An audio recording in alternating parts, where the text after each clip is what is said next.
nommer un pavé droit, c'est-à-dire lui donner son nom lorsque l'on connaît les 8 sommets du pavé droit. C'est ce qui va nous intéresser dans cette vidéo que vous retrouverez sur le site monclasseurdemaths.fr. Alors voici un pavé droit, j'ai nommé les 8 sommets du pavé droit et nous voulons donner 3 noms différents de ce pavé droit. Alors quand on donne le nom d'un pavé droit, on ne peut pas mettre le nom des sommets dans l'ordre que l'on veut. D'accord ? Et on a 8 sommets, le pavé droit va être nommé par ces sommets, mais on doit respecter un certain ordre. Alors, la méthode est de commencer par nommer l'une des faces du pavé droit, n'importe laquelle. Je vais commencer par prendre la face de dessus ici, que je mets en rouge. Alors, les faces d'un pavé droit sont des rectangles. Pour nommer un rectangle, je choisis un sommet. Donc je choisis ici le point A pour commencer. Puis je vais nommer les 3 autres sommets, mais en respectant l'ordre. Alors je choisis, est-ce que je prends l'ordre dans le sens des aiguilles d'une montre ou dans le sens inverse des aiguilles d'une montre? Moi je vais tourner dans le sens inverse des aiguilles d'une montre, ce qui me donne A, B, C, D. Mais j'aurais pu faire A, D, C, B.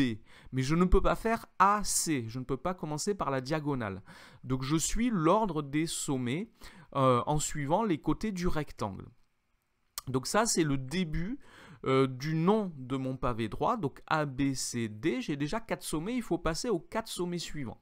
Donc pour les 4 sommets suivants, je vais nommer la face qui est opposée à celle que je viens de nommer, c'est-à-dire le rectangle, la face de dessous, c'est toujours un rectangle. Et je choisis le même ordre, c'est-à-dire que je vais commencer par le point E, celui qui est directement opposé au point A. Il est sur la même arête que le point A.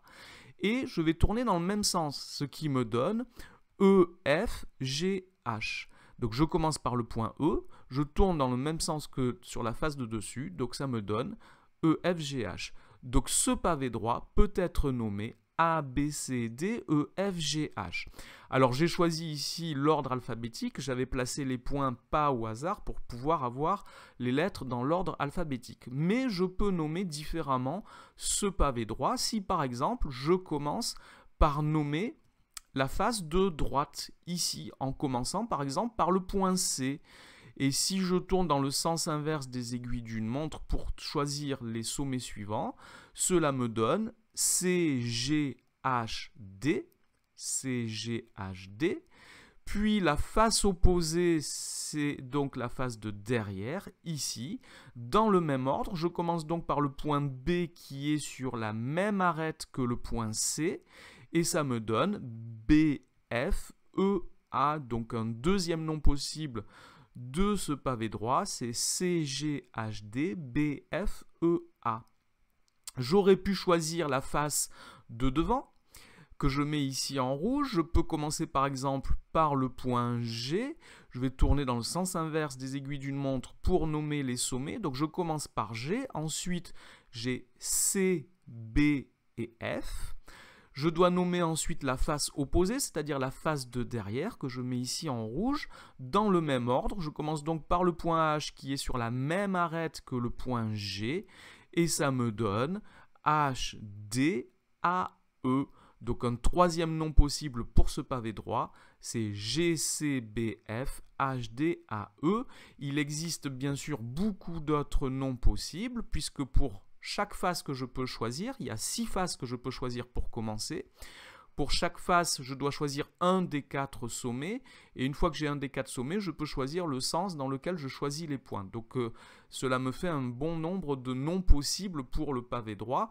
Évidemment, le premier nom que je lui ai donné, avec les points dans l'ordre alphabétique, les sommets dans l'ordre alphabétique, est le plus simple à choisir. Donc voilà pour cette vidéo.